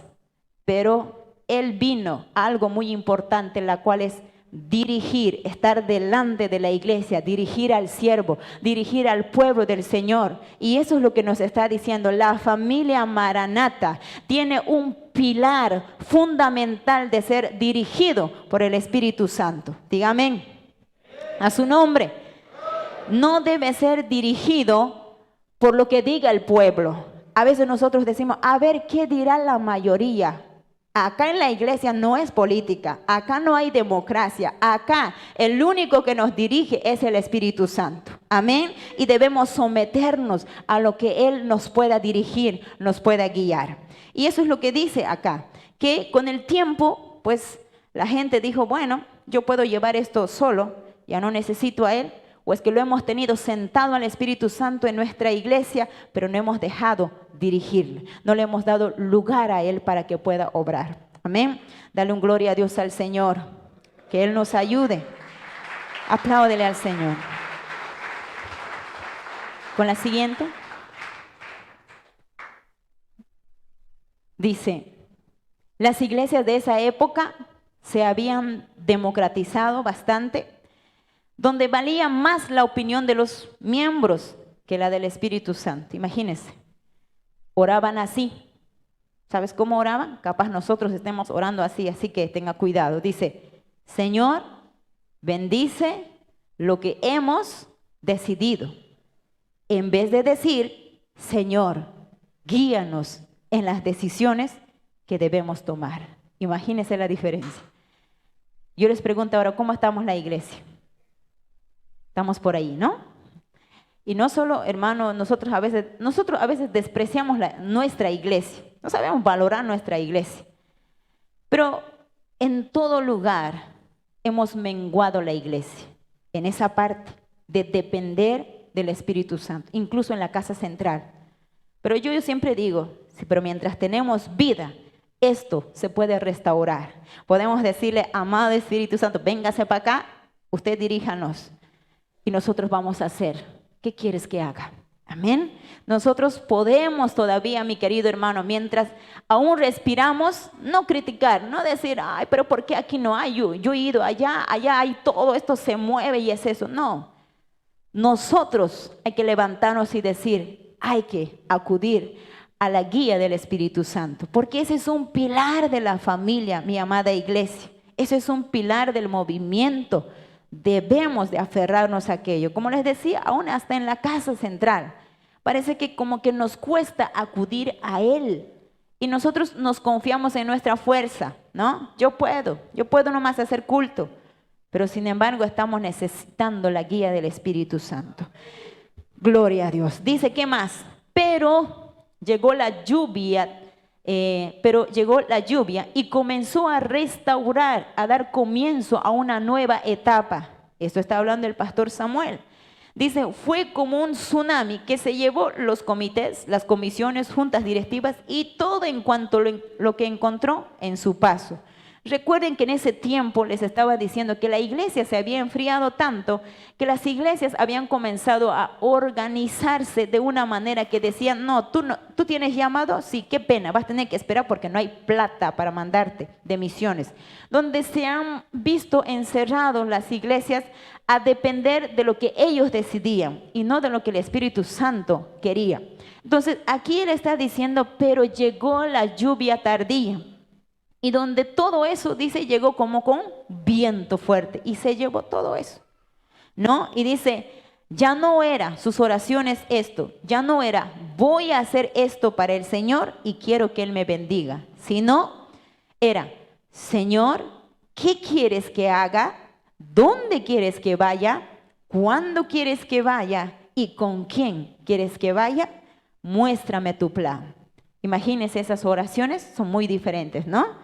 Primero consultan, no después de haber hecho ya dice, ahora tú dinos cómo debemos hacer. No, sino antes decir, primero tú guíanos. ¿Eso está bien? ¿Estamos yendo por lo resto? ¿Cómo estamos, Señor? Amén. Ahora dice, un ejemplito nos da en el libro, dice, Moisés no quería que hicieran planes ni que tuvieran un programa propio. Tenían que estar siempre pendientes del movimiento de la nube. Debajo de la nube había protección. Moisés tenía su carpita allí en el desierto. Todas las mañanas Moisés se levantaba y sacaba la cabeza de la carpa y decía, aún está la nube. Significa que tenemos que estar aquí hoy día.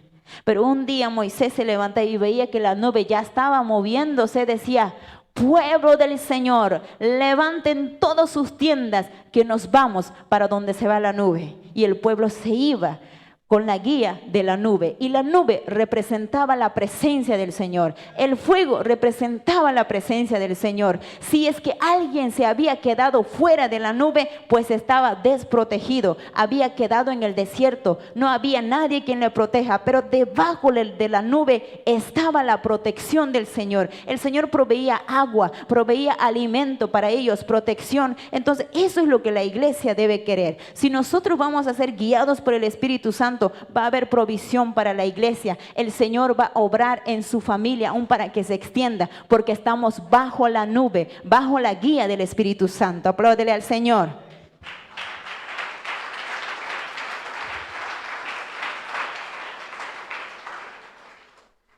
Con la siguiente. ¿Es tremendo o no? Hermano, la familia, movimiento, estamos basados en pilares muy sólidos, pero a nosotros nos está faltando aferrarnos allí. No simplemente estos 5 pilares se le vino al pastor Samuel así por así, ¿no? En un sueño ahí que tuvo un cabezazo y vio esos 5 pilares. No fue en eso. El Señor, el Espíritu Santo se los reveló.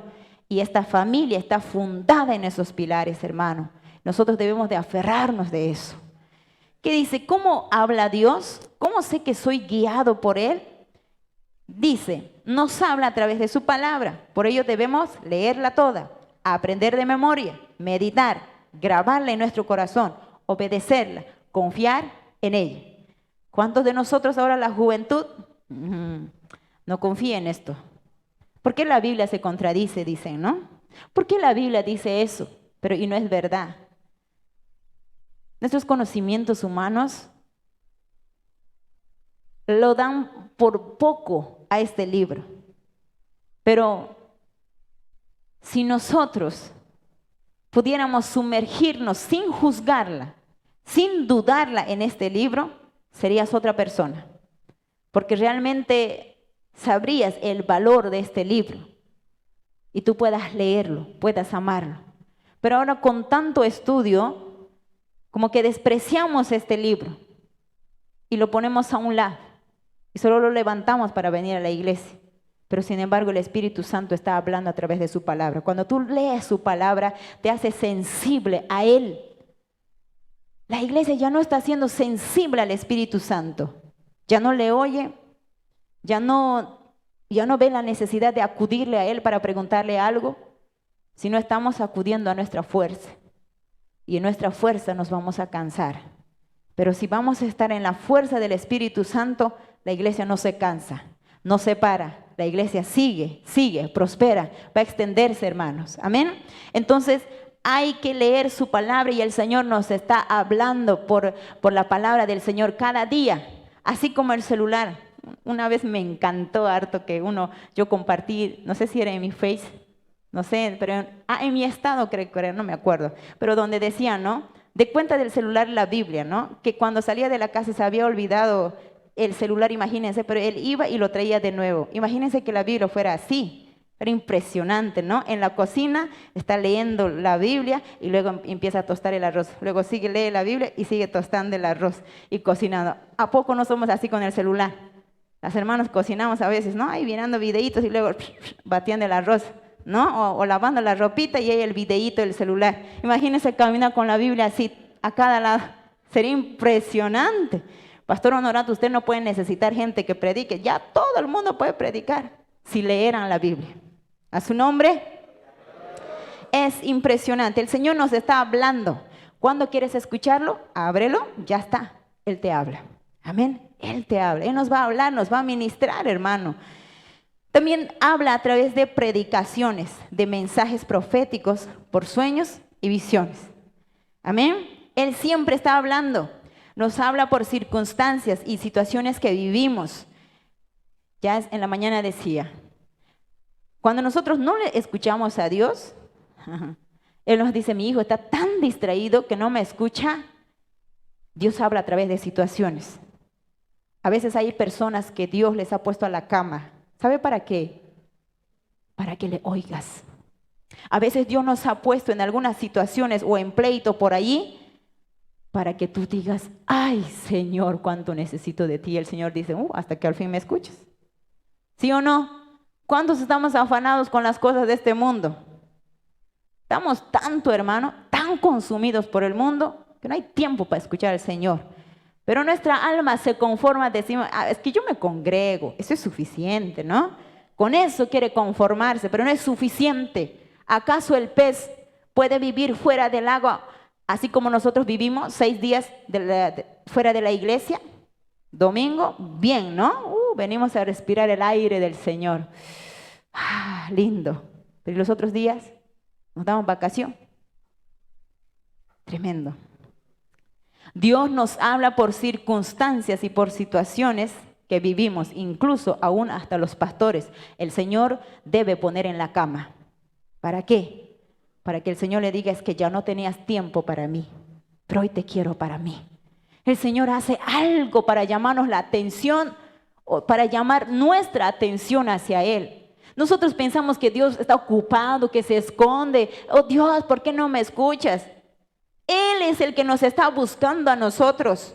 Él es el que nos espera cada mañana para que nosotros nos sentemos a su mesa, como dice en Salmos 23. Pero nosotros no acudimos a esa mesa que el Señor todos los días nos prepara. A ver, ¿cuántos se han dado un manjar en su devocional esta mañana leyendo la palabra del Señor o una oración? ¿Cuántos han dejado al Señor con la mesa preparada? Eso es muy triste. Y nosotros decimos que Dios está ocupado, ¿dónde andará? Pero Él es el que nos busca. Nos está buscando, el Señor quiere llamarnos la atención, así como de la iglesia. El Señor permite la pandemia para que diga, iglesia, despierte, porque yo vengo pronto. Porque la iglesia, como les dije, afanado, ¿no? Que yo soy mejor, no, el otro es mejor, el otro tiene mejor tecnología, punta en la iglesia, el otro, ahí estamos perdidos.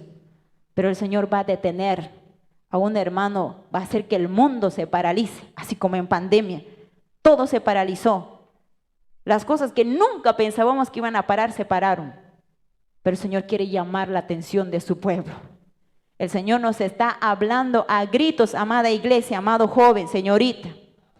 Él está aquí y Él quiere hablarnos a cada uno de nosotros. Amén. Apláudele al Señor. Él tiene misericordia.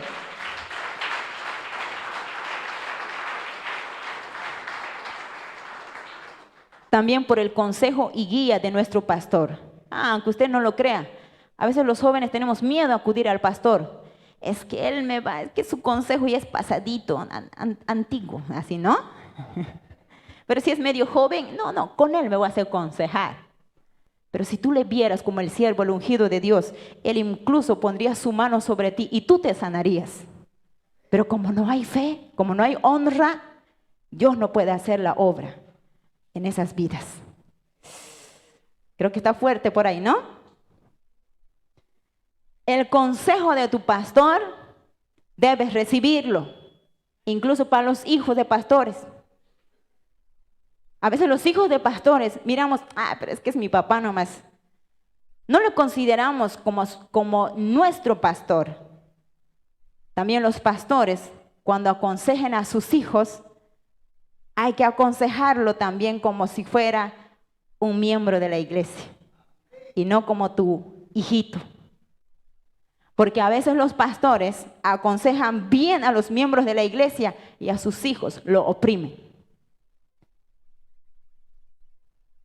Pero hay que ver con un corazón de pastor también a los hijos. Porque los hijos necesitan también un pastor y a veces no siempre un padre. Porque el pastor, ¿cómo es? Es paciente, venda las heridas, suele humillarse. De la misma manera, los hijos necesitan ser ministrados en casa. Amén. Cuando dice allí, cuando el niño es pequeño, no sabe nada. Debe ser guiado por sus padres en todo. Lo mismo pasa en lo espiritual. Cuando se es un niño, no se sabe nada. Pero para eso también están nuestros pastores. Esto hablando de aquellos que son nuevos en la iglesia, que no tienen mucha trayectoria.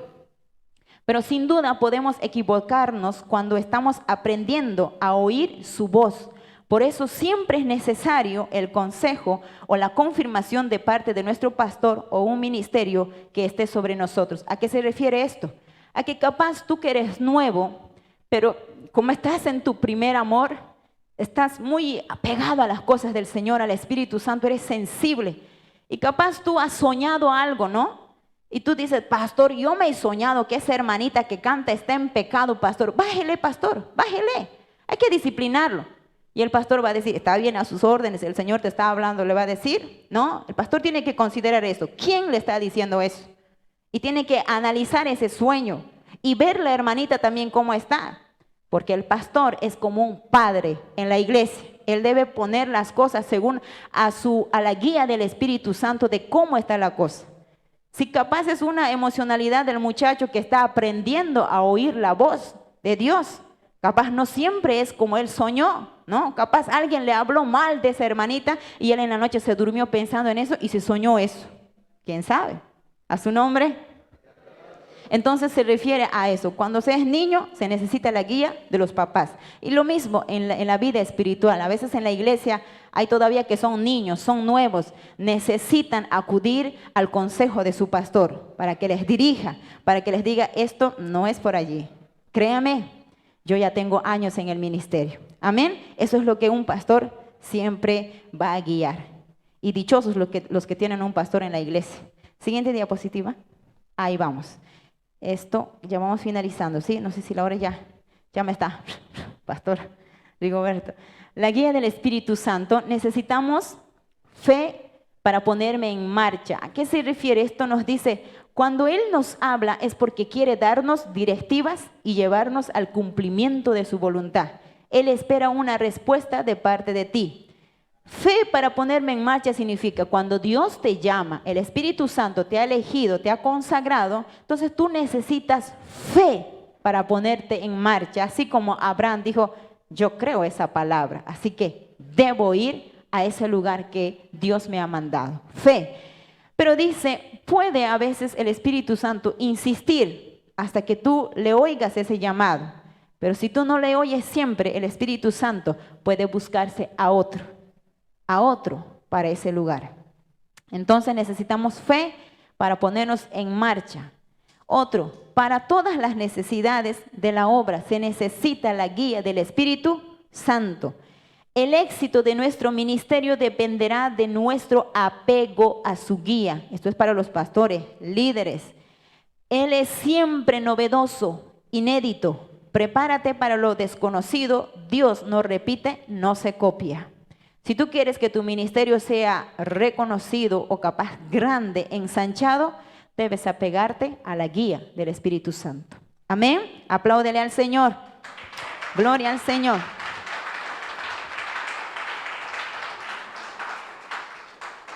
Otro.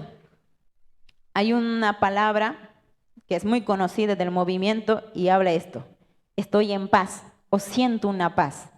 Y eso es como decir sentir paz o la carga. Son dos lenguajes muy conocidos en el movimiento. Sentir paz, por ejemplo, es cuando Dios habla a nuestro espíritu a través de la paz que sentimos en nuestro corazón luego de orar. Capaz el pastor quiere tomar alguna decisión, ya sea para un préstamo o para construir un templo. Necesita orar, decir, Señor, ¿es este tiempo donde debo ensanchar el templo o debo esperar más? Y él cuando ore va a sentir paz si es de parte de Dios. Entonces, si él siente paz, significa que Dios le está diciendo, pon manos a la obra. Es tiempo de ensanchar el templo. Pero si él no siente paz, sigue dudando que, ay, no sé qué hacer. Eso significa que Dios todavía no está dando la orden de ensanchar capaz ese templo. Es un ejemplo, ¿no? Otra expresión usada es la carga. Como siento una carga por tal ministerio. Antes los jóvenes usaban mucho eso, ¿no? Decía, ay, siento una carga por tal lugar. Aunque ellos lo decían porque tenían a una personita echándole el ojo, ¿no? Ay, siento tanta carga por ir a Plan 3000, ¿no? Así. Pero sin embargo esa palabra se utiliza por un llamado que el Señor te ha dado, ¿no? Como de ir a abrir un anexo en el Beni, en los Tifnis y esas cosas, ¿no? La carga. Y eso el Espíritu Santo pone en nuestro corazón. Capaz a matrimonios el Señor va a ir poniendo, según los pastores vamos a ir orando al Señor para que el Señor levante obreros, va a poner carga en el corazón de ustedes. Van a haber jóvenes, matrimonios que van a sentir esa carga de decir, yo siento una carga por tal lugar. ¿Cuántos acá están sintiendo cargas, señoritas, jovencitos? No sea nomás, ¿no? Para la otra cosa, sino sea para abrir una obra del Señor, ¿no? Gloria al Señor. Entonces son esos términos muy usados en la familia Maranata. Otro, necesitamos la guía del Espíritu Santo para las predicaciones, los mensajes y también para dar consejos. Dice, no confundir la inspiración por improvisación, ¿no? Algunos nos decimos, vas a predicar, uy, no me preparo nada, a ver, ya, pues aquí está, el Señor me va a inspirar aquí, ¿no? Ya improvisando ahí. Inspiración, improvisación no es lo mismo. Inspiración es algo que Dios te ha dado de su soplo y tú has respirado. y has inspirado eso, y eso has compartido. Eso es inspiración, una palabra guiada por el Espíritu Santo. Pero, ¿y lo otro qué es? Improvisación. Eso no está bien en la iglesia. La familia Maranata siempre, siempre debemos buscar que Dios nos dé palabra para ese pueblo. Decir, Señor, estoy invitado a tal lugar, ¿qué palabra voy a dar? Porque tú ya vas a estar allí, ya sabes qué clase de persona va a venir. Yo no sé ni quién va a venir, pero tú ya vas a estar allí, ya sabes qué clase de gente. Dame esa palabra, ¿qué palabra voy a hablar? Amén. O a veces, según la necesidad, el siervo del Señor nos dice, quisiera que nos compartas esta palabra, porque ha visto la necesidad de la iglesia. Amén. Siempre la guía del Espíritu Santo nos debe ayudar en nuestras predicaciones. La iglesia Maranata hay que buscar por allí. Capaz algunos también iglesias tienen, ¿no?, su temario para todo el año ya saben qué van a predicar. Yo no desecho eso, no lo desecho. Capaz está bien formarse así, pero la iglesia Maranata no. Tampoco el no tener significa que somos improvisados, tampoco no, sino que siempre busquemos que el Espíritu Santo nos dirija qué mensaje se debe dar a la iglesia. Amén. ¿Quién vive? A su nombre. Para el consejo, el pastor necesita la guía del Espíritu Santo. Incluso el pueblo del Señor mismo, a veces las amigas aconsejamos mal, ¿no? Para el consejo dice así: aconsejar es una de las tareas importantes del pastor. Y no por ser pastor tenemos todas las respuestas. Más vale que tengamos la guía del Espíritu Santo, de lo contrario estaremos haciendo desastres. Podemos arruinar vidas, ministerios, matrimonios, etc. La consejería es un punto muy fuerte en los pastores que nosotros hay que tener mucho cuidado. Hay que pedir la guía del Espíritu Santo. Amén, porque capaz podemos aconsejar mal. Por ahí podemos hacer separar un matrimonio, o es que no sé, tantas cosas, o tomar una decisión puede ser errónea. Para eso hay que decir, Espíritu Santo, guíanos qué decisión tomar. Los pastores no lo sabemos todo, ¿ya? No lo saben todo, pero ellos también están aprendiendo del Señor. Amén. Y bueno, con esto nosotros vamos a terminar. El siguiente, por favor. Hecho volar, ¿no?, a nuestro querido. Dice, el guiador a la verdad está aún en medio de nosotros. ¿Cuántos lo creen? Tú puedes pedirle que te guíe y que puedas cumplir la voluntad de Dios para tu vida, ¿no? Entonces, una oración que se hace es: toma, Espíritu Santo, el control de mi vida. No quiero vivir a mi manera, sino a la tuya. Eso que sea la oración de la iglesia. Apláudele al Señor. Vamos a ponernos de pie.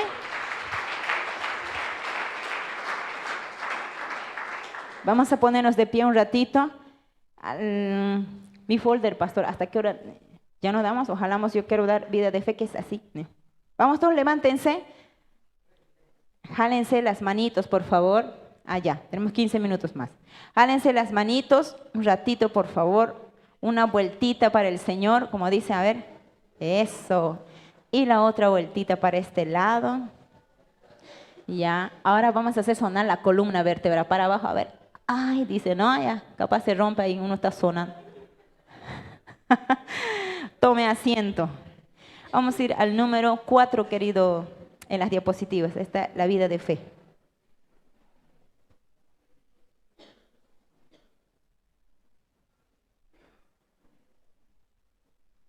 El número 4, la vida de fe.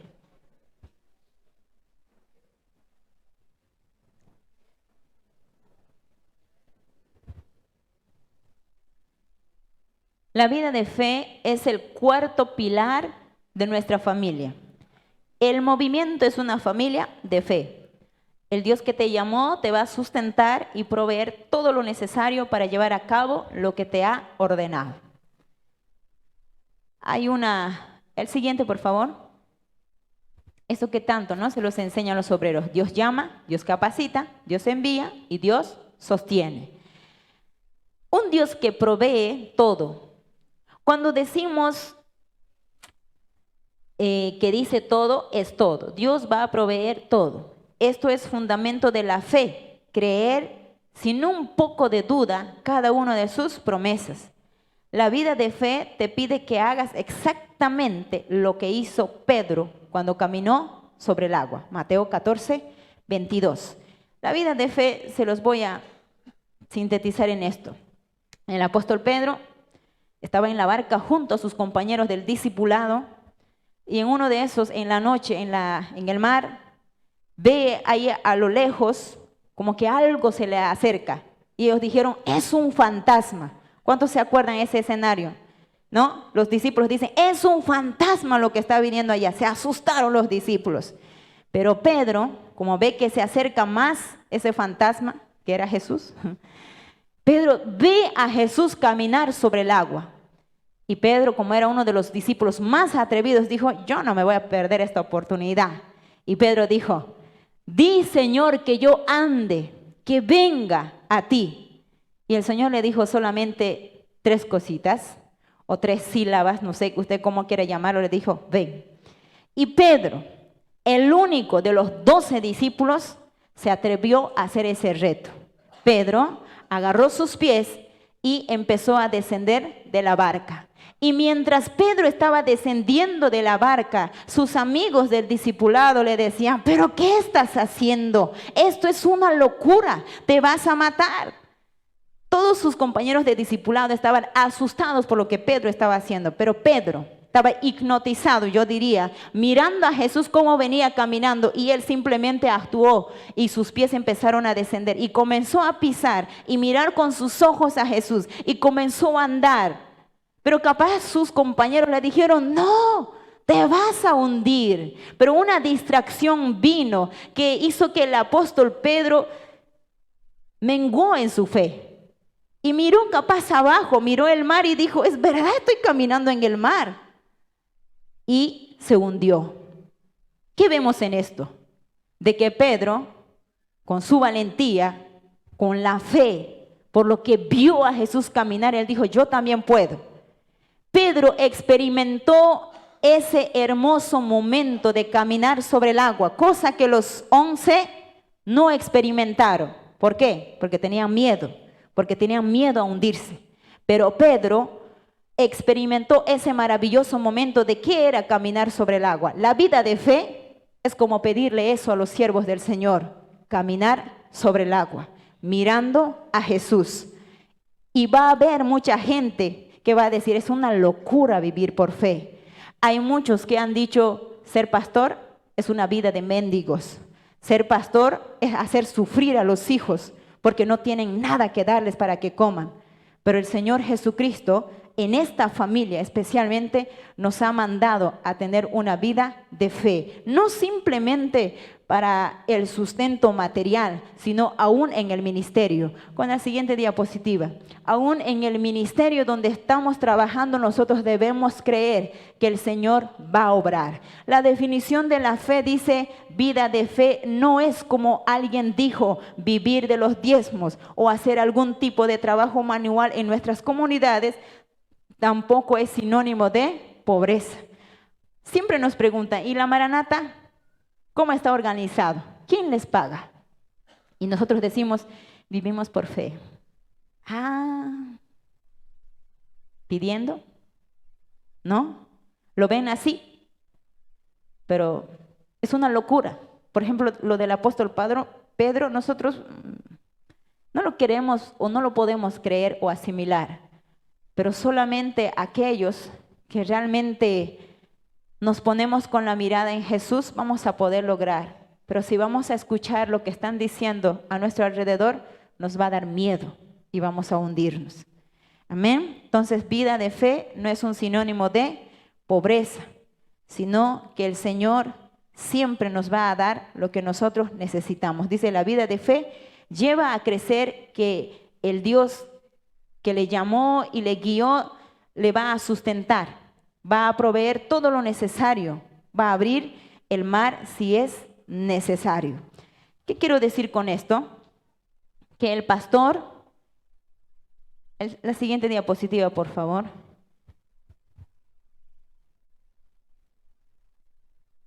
Dependencia de Dios, dice, estamos diciendo lo opuesto a lo que sería depender de los hombres y sus recursos. Con eso queremos decir que vivir de fe, ¿viven con los diezmos? No, sino que dependencia de Dios es de que el siervo crea que Dios le va a sostener. Ahora, si nosotros creemos que la iglesia me va a sostener, yo ya no estoy creyendo en Dios, yo estoy creyendo en tu bolsillo, estoy creyendo en tu trabajo. Y eso no es depender de Dios. Amén. Entonces nos dice, donde sea que Dios te envíe, no importa donde sea, Él tendrá un cuervo preparado para que lo alimente y muchos milagros más. Cuando un siervo del Señor es llamado a la obra del Señor y su sustento es confiado en el Dios en quien creemos, Él va a obrar. El siervo no debe mirar a cada cabecita como billete, aquí cabecitas de dólar, no debe mirar como que es una fuente de mi ingreso. Ustedes, no. Para mí, mi fuente de ingreso es Él. Ustedes simplemente son un canal de donde llega la bendición. Como de un tanque de agua, ¿no? Un tanque de agua ponemos en la casa, arriba.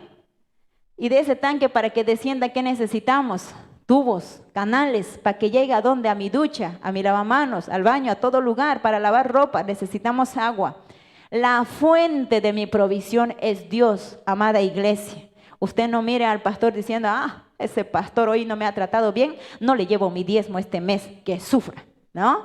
Usted no es, mi querido hermano, este tanque, este fuente es Dios. Y nosotros somos los canales. Ahora, si un canal se tapa, dice, no llega agua, ¿qué habrá pasado? Se ha tapado. Cuando los canales que son la iglesia se tapa, haga con eso su mano así, a ver, se tapa, no llega el agua, ¿no? No llega. A veces nosotros nos tapamos, dicen, ¿no? Como ya les decía el ejemplo, no voy a llevar mi diezmo. Pero el Señor, hermano, no se limita con eso. El Señor puede usar cuervos, como lo hizo con Elías. El Señor va a sustentar a sus siervos. Si tú tapaste el canal, pues para ti te tapaste la bendición. Porque a través de lo que nosotros sembramos, damos en el ministerio del pastor, nosotros recibimos. Pero si usted no da, pues sea para ti. Porque después de todo, el que sustenta al pastor es Dios. Amén. Dale un fuerte aplauso al Señor. Él es la fuente.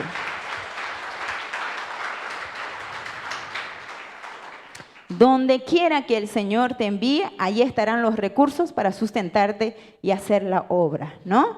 Cuando vas a emprender algo, debes de estar seguro que sea la voluntad de Dios. Esto para los pastores. Entonces, nosotros debemos confiar en que Dios va a proveer para nuestros hijos, para su universidad, para su ropa, para sus zapatos. Usted, hermano, a veces, ¿no? En serio que a veces es un poco triste, me recuerda un poco mi infancia. A veces los hermanos miramos así a los hijos de pastores, ¿no? Con una nueva camisita y uno dice, ahí está, pues ya lo han gastado en el diezmito que yo le di, su nuevo zapato, ¿no? Y de lo caro se lo compró. ¿Usted cree que está vistiendo al hijo del pastor? ¿Acaso el pastor no se merece por lo que él hace en la obra del Señor? Yo creo que nosotros estamos en deuda con Dios. Amén. Usted no vea que a veces cuando el pastor estrena una camisa decimos, ese ya es mi diezmito. Y tanto que me costó, era para mi deuda, ¿no? A veces con ese doble corazón. Si usted va a dar, délo con todo, sin llorar, ¿no? Sin llorar. Y el Señor nos va a dar, amado hermanos. Nosotros simplemente damos lo que es de Dios. O sea, ni siquiera era de usted. Si alguien se quedó con eso, ay, qué pena. Porque maldición nos hemos traído a la casa. Nadie se lo trajo, usted se lo llevó. Eso dice la palabra del Señor. ¿Sí o no? ¿Quién vive? Ay, no, creo que ya tengo que terminar, ¿no? Entonces, eso es la vida de fe. Usted no crea, amada iglesia, que por no dar su diezmo va a castigar al pastor. No, si Dios quiere que el siervo pase un tiempo de necesidad, va a ser porque Él quiere, no porque usted ha querido. Porque Dios también, hermano, no todo el tiempo va a dar al siervo a sus anchas, a su antojo. Porque nosotros como familia pastoral hemos sabido vivir tiempo de necesidad. Porque Dios necesita hacernos pasar tiempos difíciles o procesos difíciles para poder depender de Él. También Dios bendice en gran manera a la familia pastoral. Y de eso no hay que tener envidia, porque el pastor merece, es digno de su salario, de que Él reciba de su pueblo. Amén. Apláudele al Señor. Eso es. Ahora el número 5, querido Juancito, el número 5, ese ya no. Vamos con el ultimito. Ay, ¿por qué puse 3 el sentido del cuerpo? Hermano, va a disculpar, se nota que he trabajado de noche, ¿no? 5, el último pilar, el sentido del cuerpo. Ya. Vamos con la siguiente diapositiva.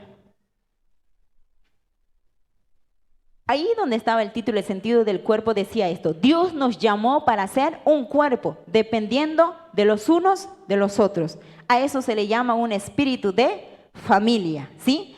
Nosotros siempre en todo lugar, por ejemplo, que hay iglesia en El Torno, hay iglesia en Luján, entonces nosotros debemos decir, de nuestra familia hay también en Luján, de nuestra familia hay también en Torno. Nosotros debemos tratarnos como familia. ¿Qué somos? A ver, más fuerte, ¿qué somos? Familia. No es tu primo, no es tu nada de eso. Somos familia. Amén. Continuemos.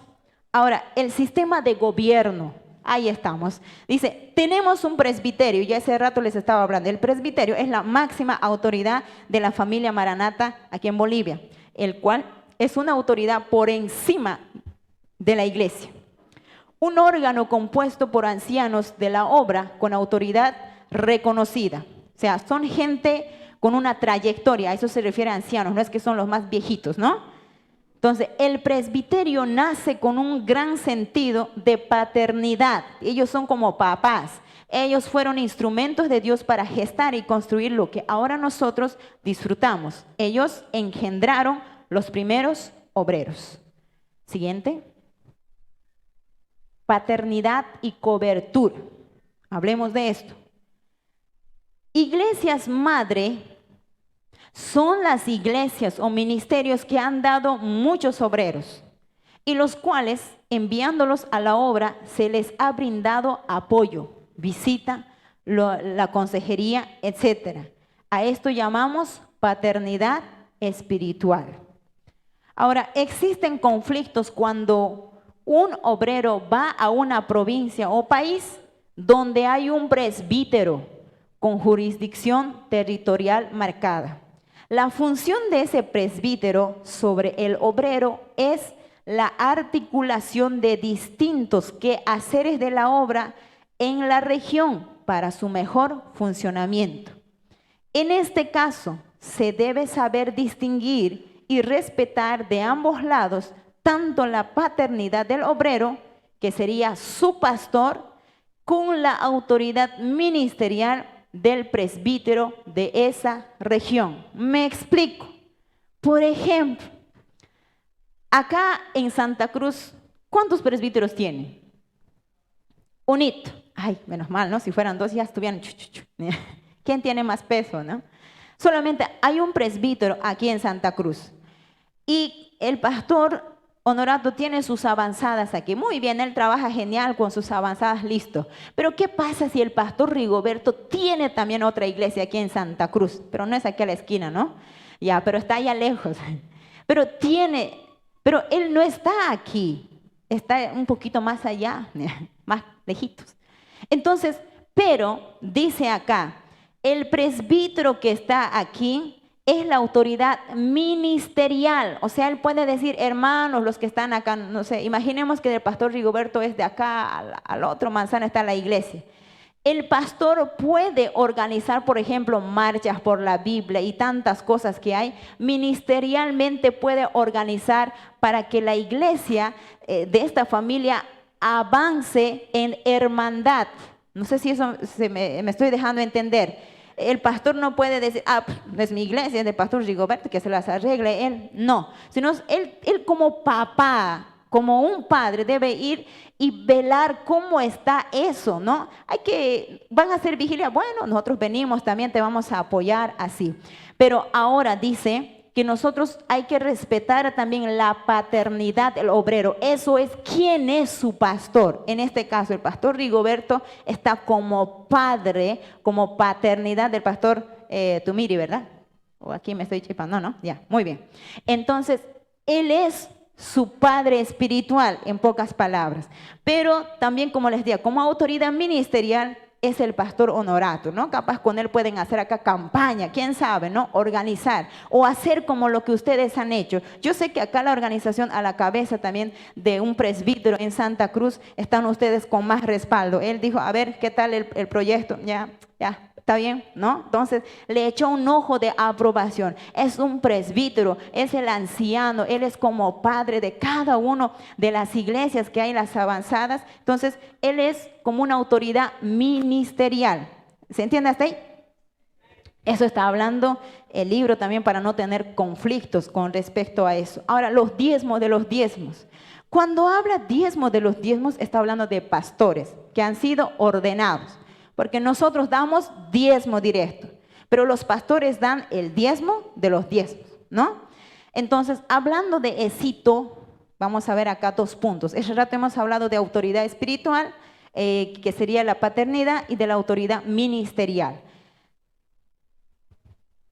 Es aquella persona que vela por mi salud espiritual. Estamos hablando del papá, ¿no? De aquel que lo ha discipulado y lo ha enviado a la obra. De eso estamos hablando de la autoridad espiritual, la paternidad. Es aquella persona que vela por mi salud espiritual, me apoya, me aconseja, me reta, me defiende, busca mi promoción. Es en todo un verdadero padre o madre para mí. Entonces, los diezmos de los diezmos deben ir para él. Ahora, la autoridad ministerial es aquel que, estando a cargo de una zona, coordina las actividades, promueve la participación e impulsa el crecimiento de las iglesias. ¿Sí? Ahora ahí abajito hay un letrerito que dice, puede que sea la misma persona que cumple las 2 funciones. En este caso no hay problema. El diezmo es obviamente que para mi pastor, y también él es la autoridad ministerial. Ahí no hay lío. Pero ¿qué pasa? Por ejemplo, como les di el ejemplo del pastor Rigoberto, el pastor Tumiri. El pastor Tumiri está aquí, más cercano aquí al pastor Honorato. Es un ejemplo nomás, ¿no? El pastor, él sigue diezmar a su padre espiritual, a su cobertura. El pastor Honorato está aquí como autoridad ministerial solamente. Pero también más abajito dice también en el libro, eso también se lo podemos poner en las manos del obrero. En Argentina, obrero se dice pastor, la libertad de decidir. ¿Qué tal, por ejemplo, si el pastor Rigoberto no vive en Yapacaní, puede vivir, digamos, en Chile, y el pastor Tumiri aquí? Capaz la distancia, el tiempo no se pueda dar, él tendría que decidir a quién diezmar. Si sigue a su pastor, que es su padre espiritual, o al que está aquí más cerca. Eso no debe ser obligado ni presionado. Eso debe salir de aquí adentro. Amén. Eso es en cuanto a los diezmos. ¿Ya se entiende? Nadie debe presionar, nadie debe obligar, y ni tampoco uno se debe sentir de que ahí no me están obligando. Uno casi siempre siente diezmar a su pastor, a lo que es su autoridad espiritual, paternidad, ¿no? Su pastor, el que lo ha engendrado.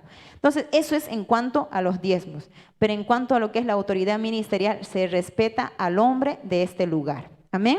Se consensúan con ellos las decisiones, las campañas, como estas capacitaciones que están haciendo, conversar siempre con el pastor, con el presbítero de esta zona, de ese lugar.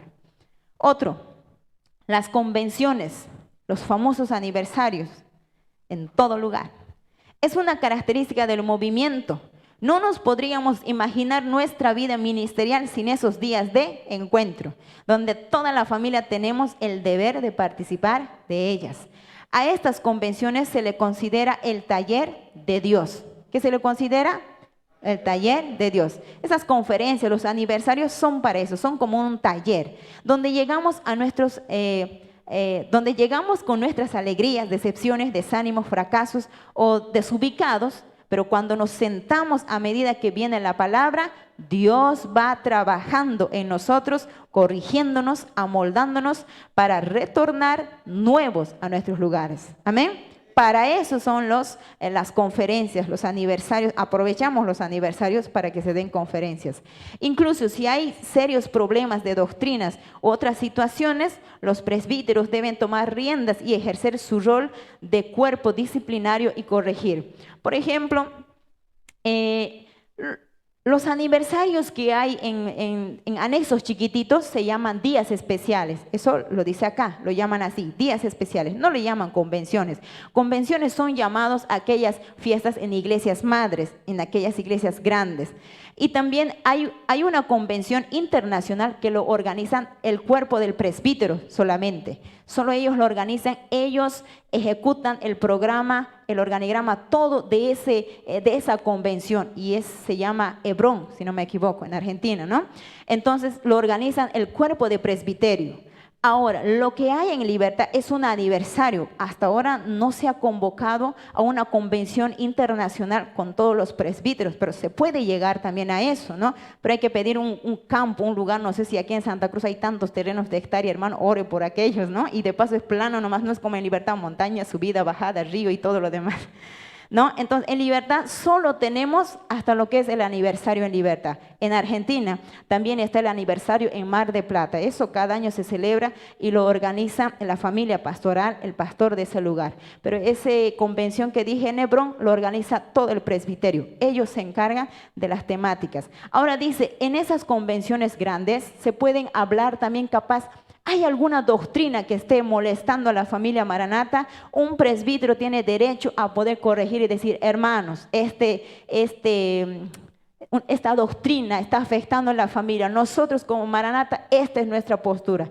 Tiene un presbítero el derecho de poder corregir esas malas enseñanzas, porque en las convenciones vienen de todo lugar, de todos los anexos, ¿no? Se puede corregir. O también incluso algún problema interno entre pastores puede haber, entonces todo eso se puede corregir. Amén. Se aprovecha eso. El consejo directivo, ustedes saben que hay una organización de presbítero y otro, el consejo directivo. ¿Para qué es el consejo directivo? Es para las cosas materiales, los terrenos, los trámites de territorio, incluso aún los muebles, las cosas que ustedes tienen para registrar todo aquello. Para eso es el consejo directivo.